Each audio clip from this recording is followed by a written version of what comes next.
My name is Clara Wynn, and I'm 32 years old. I teach high school English. Nothing glamorous, but I've always loved stories. Maybe that's why I believed in happy endings, even when my own life kept rewriting itself without my consent.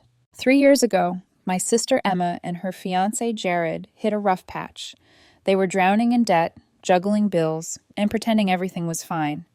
I could see it, the exhaustion behind Emma's smile, the way Jared avoided talking about money. They were too proud to ask for help, so I offered before they had to. At first, it felt good. I told myself I was doing what any loving sister would. Just for a few months, I said, transferring $800 every month to help with their mortgage and utilities. I was making a modest teacher's salary, living alone in a small apartment, but I didn't mind tightening my belt a little. Family first, always. Months turned into years. Vacations disappeared. Dinners out became rare. I stopped buying new clothes unless absolutely necessary. I'd tell myself, they need this more than I do. They'll get back on their feet soon. But soon never came. Then came the wedding's announcement. I thought, finally, a turning point. Maybe they'd tell me they didn't need help anymore. Instead, Emma called one evening, her tone sugary sweet. Clara, we're trying to keep the wedding small, but there are so many expenses. Could you maybe help a little with the florist or venue deposit? I froze, coffee halfway to my lips. Emma, I already send you $800 every month. I can't do more than that. Silence stretched through the phone line.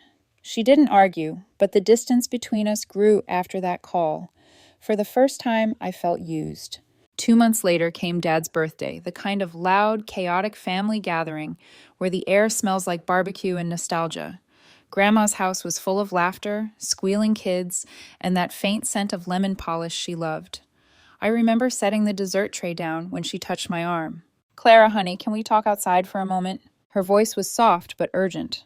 I followed her out to the porch where the cicadas hummed and the laughter inside blurred into a distant buzz. She looked around, making sure no one could hear us. Then she said something that changed everything. They made fun of you, sweetheart. I blinked. Who? Emma and Jared, she said, her voice almost trembling. They laughed about how much you give up for them. Said you'll never have a family of your own, that you're wasting your life helping others. The world tilted a little. The words didn't shout. They sank, slow and heavy, straight into my chest. I just stared at her, stunned. Are you sure? Grandma nodded. Her eyes were full of that sad wisdom that only comes from seeing too much. You're a good woman, Clara, but being good doesn't mean letting people use you. I couldn't speak. The porch light flickered, and for the first time in years, I felt something inside me harden.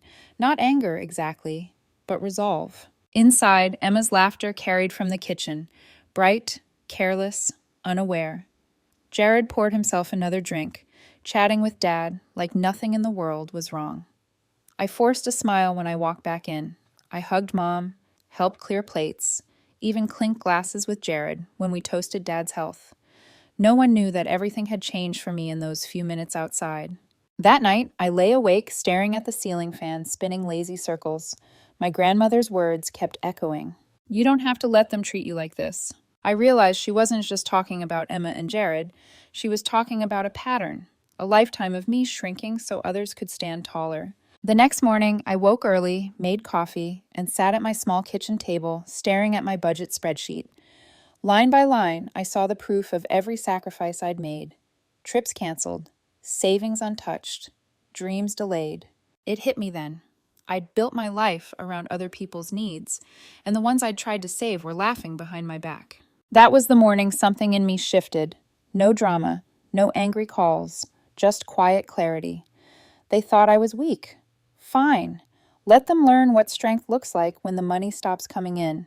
As the steam from my coffee curled upward, I whispered to myself, Enough, Clara, no more. I didn't realize it then, but that decision would unravel years of imbalance, expose secrets buried deep in our family's history, and force me to face truths I'd been avoiding for far too long. And it all started with one word that I finally learned to say, no. The morning after Dad's birthday, I didn't explode. I didn't text paragraphs or demand apologies. I made coffee, opened my laptop, and stared at the small kingdom where I had always tried to be responsible. A spreadsheet with neat boxes and tidy promises, savings, rent, groceries, and a line item that had quietly eaten years of my life, $800 sent to Emma and Jared, every month, like tithing to a God that never answered. I closed the spreadsheet. The answer was simple now. No speeches, no theatrics. I would stop. A week passed. I taught my classes, graded essays, and smiled at teenagers wrestling with metaphors and futures. My life clicked back into its own rhythm. Late buses, paper cuts, lukewarm coffee. For the first time in years, I felt like I was living with myself instead of in service to someone else. Then Emma called. Her voice was syrupy smooth, the way it gets when she wants something. "Hey, sis, just checking in. How are my favorite students?" She launched into wedding chatter, flowers, guest lists, and a caterer who just didn't understand her vision. I let her talk. Finally, like a shoe dropping softly, she said, "Oh, Jared was wondering if you could send this month's, a little early. We've got a few things coming up." I stared out the window at a flat gray sky. "Yeah, about that." Silence hummed. "I'm going through some things myself," I said steady. "I won't be able to send money this month." A pause, not shock. Calculation. "Just this month, right? We can count on next month?" "I don't know, Emma. I've been helping for 3 years. I might need to focus on my own situation for a while." Her breath tightened through the receiver. "Clara, are you serious? We're counting on this." I swallowed, and for a moment the porch light from Grandma's house flickered in my memory. "They made fun of you." "Yeah," I said softly, "and I was counting on my family not laughing behind my back." Silence. Longer this time, sharper. She didn't ask what I meant. She gave me a stiff, crisp "okay," then ended the call. The quiet afterward felt different. Not peace. Space. A widening room inside me where I could finally stand upright. 2 weeks passed. I didn't hear from Emma. I heard about her. Mom called one evening, voice braced for conflict. "Clara, I just spoke to Emma. She says you stopped helping them with bills. What's going on?" I leaned against the counter, watching the kettle steam. "Mom, I've sent them $800 a month for 3 years. I don't owe them more of my life." "They're family," she said reflexively. And then I heard her sigh, defeated. "Emma said you've been distant." Did she mention the part where they made fun of me? Where they joked I'd never have a family? That I'm wasting my time helping them? The words came out cool, not cruel, like I'd rehearsed them. Silence stretched on her end. "What are you talking about?" "Grandma told me," I said. "At Dad's party, outside on the porch." The pot bubbled over. I moved it from the stove. Mom was quiet for a long beat. Then her voice softened, threaded with regret. "Clara, I had no idea. I'm so sorry. You've done more than anyone could ask. If that's how they've treated you, I understand." Oddly, her support didn't feel like vindication. It felt like the first honest breath in months. The next call wasn't so gentle. "Jared." "Clara," he began, forced friendly. "Look, I think there's been a misunderstanding." "Is that right?" I said, tasting steel. "We never said anything bad about you. You've been amazing. If you heard something, it was twisted. You know how old folks exaggerate." I let the insult hang there like a stain on linen. "So Grandma made it up?" He faltered. No. I mean, if she heard something, it probably got... Look, we appreciate you. We're under a lot of pressure." "Jared," I said flat, "I'm done with the money. I hope the wedding goes well." I hung up before he could glue more polite lies together. That's when the grapevine did what it does best. Mom mentioned to Aunt Laura that I'd been supporting Emma and Jared for years. Word traveled through cousins, through kitchen whispers, and text threads. By the time it reached a small family gathering I wasn't at, Aunt Laura, famous for Mercy's sharp twin, Truth, let it rip. I only heard it secondhand, but the picture was vivid. "You let Clara pay your bills for 3 years," she reportedly snapped at Emma. "And now you're playing the victim? Are you serious?" That night, Emma called, her voice lit with fury. "What the hell, Clara? Did you tell everyone about the money?" "No," I said calmly. "I told one person who loves me. You brought the rest on yourself." "Do you have any idea how embarrassing this is?" she hissed. "Emma," I said, and this time I let the fatigue into my voice. "I think embarrassment is the least of your problems. Maybe ask yourself why you thought it was okay to treat me like a joke." She didn't answer. She hung up. The days that followed had a brittle quality, like the air before a storm. I saw Jared in the school parking lot one afternoon. He'd waited for me. He tried for diplomatic. Rage pulsed beneath every word. "Emma's been crying nonstop. People are turning against us," he said. "We want to make things right." "Oh?" I asked. "After 3 years of taking my money and laughing?" "It wasn't like that." Then how was it? I cut in. Explain how mocking the person keeping your lights on isn't meant to hurt. He had no answer, just a stiff jaw and the fragile insistence that it was all a misunderstanding. He left without convincing either of us. That night, Dad called. He rarely waded into family mess, which meant it was serious. Clara, he said, voice careful, I talked to Emma and Jared. They're struggling. They say they regret the way they treated you. That's nice, I said, even. I'm not interested in fixing anything. They need to fix themselves. He sighed. You're not wrong. You've been generous. Maybe just sit down with them, clear the air. Not to go back, just to close this the right way. I thought about it. I'll consider it, I said.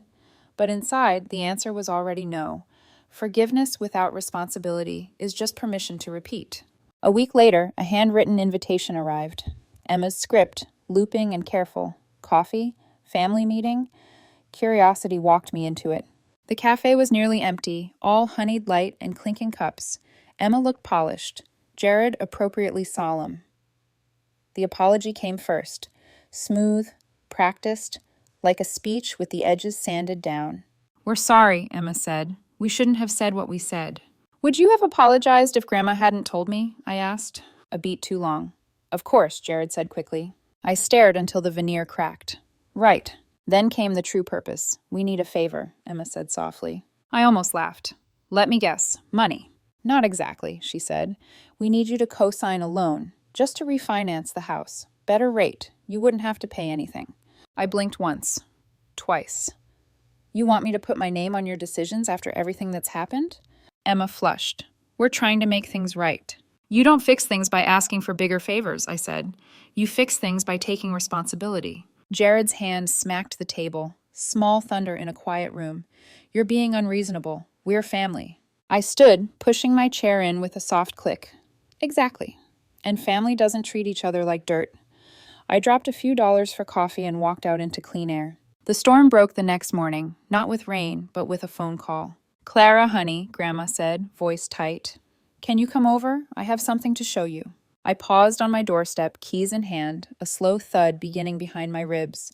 The last time we'd stood together in a doorway, she'd handed me the truth like a blade and taught me how to hold it without cutting myself. I'll be there, I said. I didn't know it yet, but the thing she was about to reveal would tilt our family history, shift the ground again beneath all of us, and force Emma and Jared to look in a mirror they'd avoided for years. This time, I wouldn't look away. Grandma's house always smelled like cedar and lemon oil, old books, and steady love. When I stepped inside, she was waiting in her reading chair, a soft cardigan wrapped around her shoulders, the afternoon light turning her silver hair to threads of white gold. She smiled faintly. I was going through some of your grandfather's old things, she said, and I found something I think it's time you saw. She led me into her study. On the oak desk sat an old family photo album, edges worn, corners frayed like something that had lived through generations of hands. She flipped it open. Snapshots of simpler days spilled out. Emma and I as kids, eating snow cones on the porch. Jared in the background, lanky and awkward, pretending not to like my sister yet. Then Grandma stopped at a yellowed envelope tucked between the pages. My name was written on the front in elegant cursive, Clara. I looked up at her. What is this? Read it, she said softly. The paper crackled as I unfolded it. The handwriting was my grandfather's, the man who'd passed before I turned 5, whose stories had always been told in gentle reverence but never detail. To my grandchildren, this trust shall be divided equally among you, unless one is found to have abused the family bond for personal gain. The letter was dated over 20 years ago, before I was even born. I read it twice, then a third time. Grandma, I whispered, is this real? She nodded, eyes steady. Yes, your grandfather set up a trust fund. The money was never meant to be a reward. It was a reminder. He wanted fairness and integrity. I blinked hard. Who knows about this? No one, she said. Not your parents, not Emma, not Jared, only me. Until now. The air felt heavy with something ancient. Not money, but meaning. Why are you telling me this? I asked quietly. She leaned closer. Because you need to understand something. You are not the failure they make you out to be. You've worked hard, sacrificed for others, and done it without fanfare. That's what this family should honor, not entitlement. I swallowed the lump in my throat. I don't even care about the money, Grandma. I know, she said. That's why you deserve it. For a long moment, neither of us spoke. The clock ticked softly in the corner, each second deepening the silence. I looked down at the letter again. The fragile ink, the moral condition written in my grandfather's hand, unless one is found to have abused the family bond. A strange mix of sadness and vindication washed over me. Maybe life really did keep its own kind of balance. Maybe this was the universe's quiet way of saying, I saw everything. When I left Grandma's that day, the late sun painted the trees gold.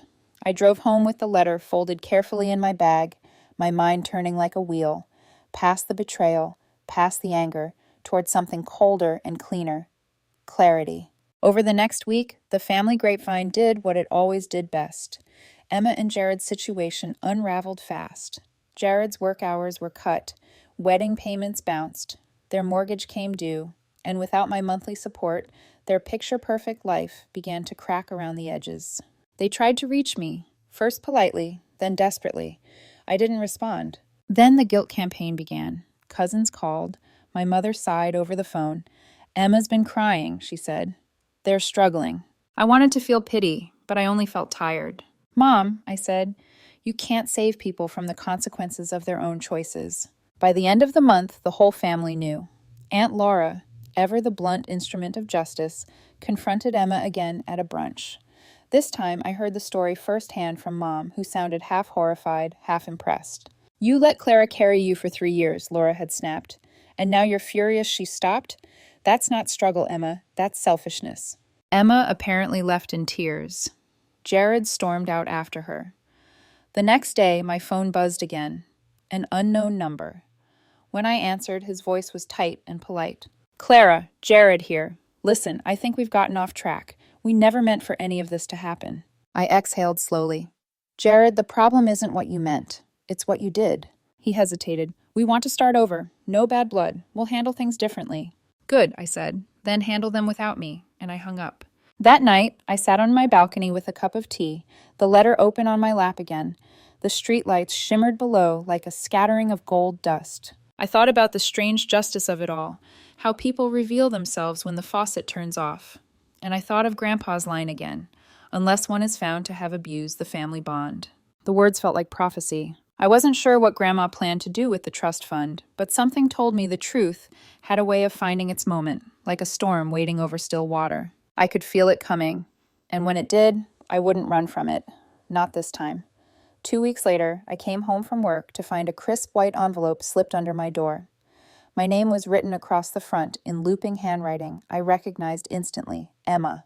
Inside, a single sheet of paper. Can we meet for coffee? Just talk, please. I almost laughed.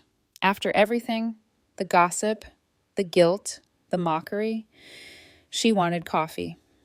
But curiosity, that stubborn ember I could never quite smother, won again. So I went. The cafe near their house was nearly empty that morning, soft jazz humming under the smell of burnt espresso. Emma sat at a corner table, her hair pinned neatly, her smile too bright to be real. Jared sat beside her, fingers tapping restlessly against his cup. Clara, she said, like we were meeting after years apart, not weeks after betrayal. I'm so glad you came. Let's skip the small talk, I said gently. What's this about? She inhaled, steadying herself. We owe you an apology, both of us. Jared nodded too fast. We shouldn't have said those things. It was wrong. I studied them, how their eyes darted to each other before every sentence, how rehearsed it sounded. Would you have apologized, I asked, if Grandma hadn't told me? Their silence said everything. Clara, Emma said quickly, we're trying to make things right, but we need a little help. There it was, the real reason. Go on, I said. It's not money, she rushed. Just, we need you to co-sign a loan for the house. It'll lower our rate. You wouldn't have to pay anything. It's just paperwork. I nearly choked on my coffee. You're serious? Emma's smile faltered. You're our only chance. You have stable credit and... You want me to put my name on another one of your problems? I said slowly. After you spent 3 years treating me like a walking bank account?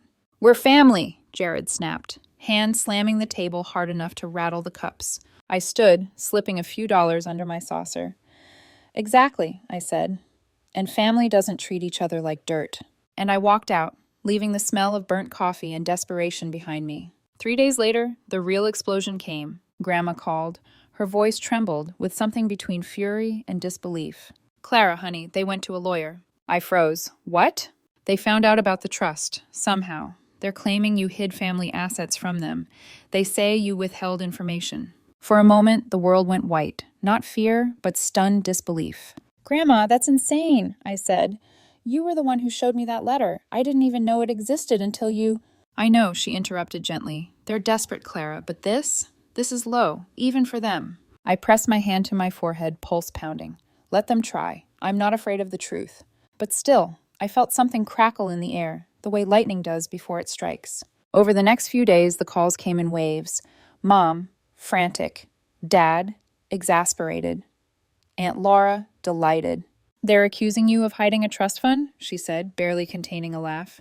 Good luck to them. If stupidity were currency, they'd be rich. I tried to laugh, but there was a part of me that felt the sting, not because of the lawsuit, but because I had loved them once, and love makes betrayal echo louder. A week later, I received another envelope, this one official, from a law firm.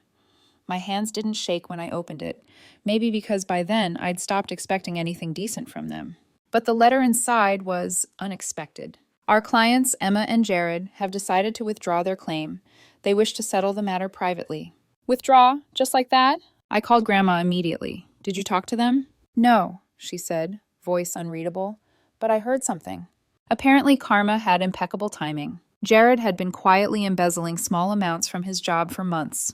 Tiny transfers, unnoticed until recently. Someone had anonymously tipped off his employer. He'd been fired on the spot. Their loan application? Rejected. Their wedding vendors? Demanding refunds. Their finances? Shattered. Grandma's tone was calm when she told me. I didn't lift a finger, Clara. Neither did you. Life just balanced the scales. I sat there in stunned silence, the letter from the law firm still open on my table. For the first time, I realized that sometimes revenge isn't necessary.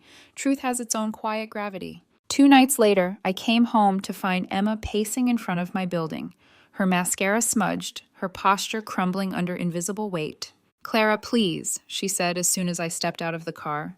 I didn't know Jared was going to do the lawsuit thing. I swear, he panicked. I folded my arms.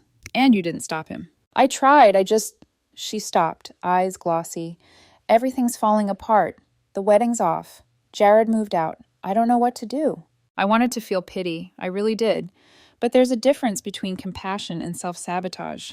Maybe, I said quietly, you'd know what to do if you hadn't spent years depending on everyone else. She looked down, shame flickering across her face.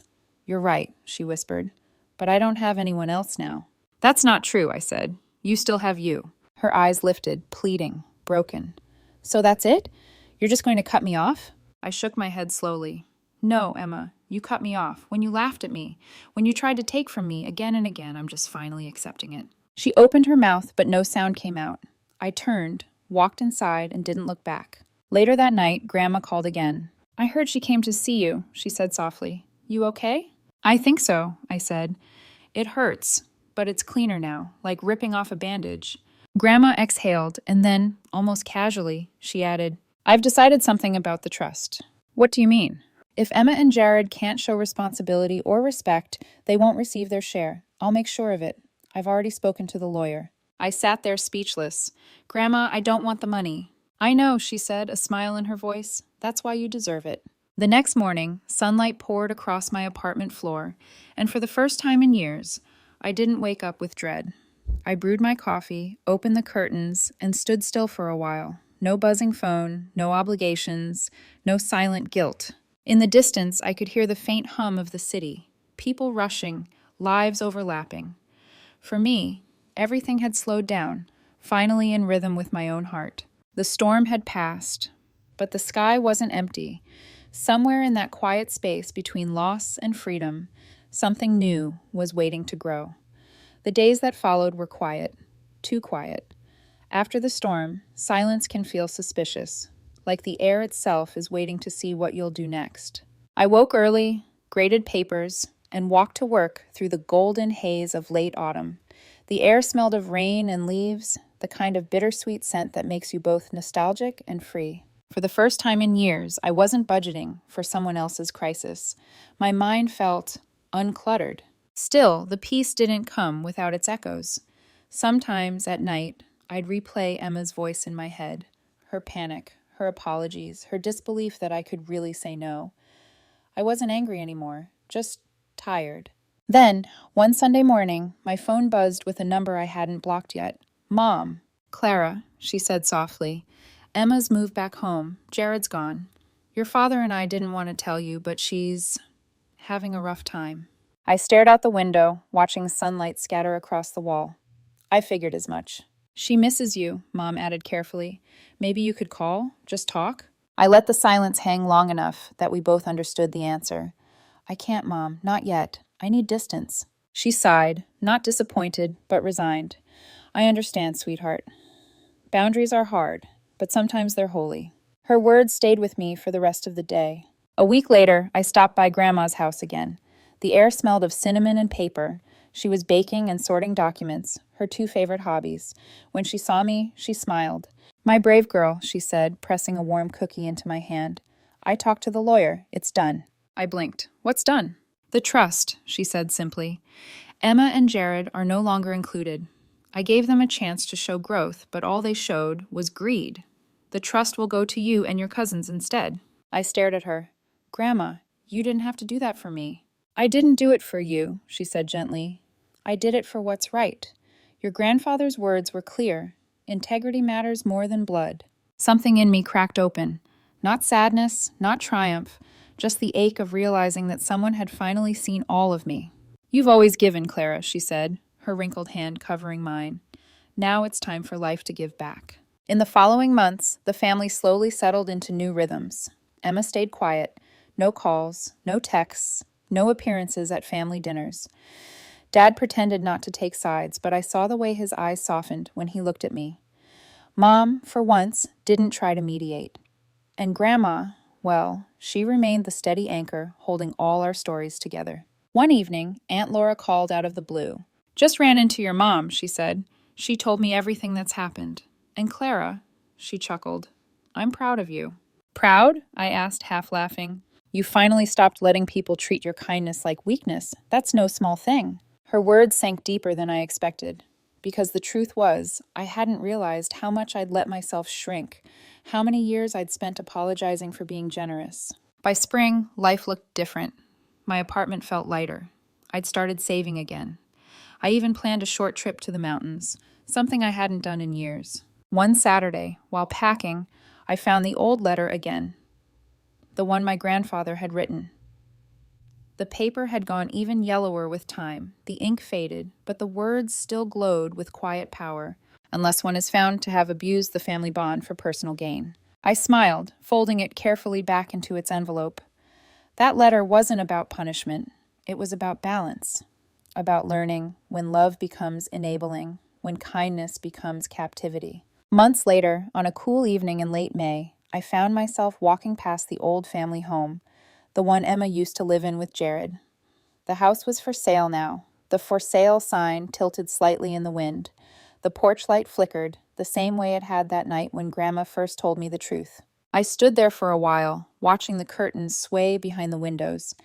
I remembered Emma's laughter, the dinners I'd skipped to save money for her, the nights I'd justified her choices to myself. Then I whispered something I hadn't been able to before. I forgive you. Not because she'd earned it, but because I refused to carry the weight anymore. Forgiveness, I realized, wasn't for her. It was my exit key. The next morning, I woke before sunrise. I made coffee, opened my balcony door, and watched the city stretch awake below. It was the same world, noisy, flawed, unpredictable, but I was different. I'd stopped expecting people to change just because I loved them. I'd stopped mistaking sacrifice for purpose. And somewhere deep inside, I heard my grandmother's voice again, soft but strong.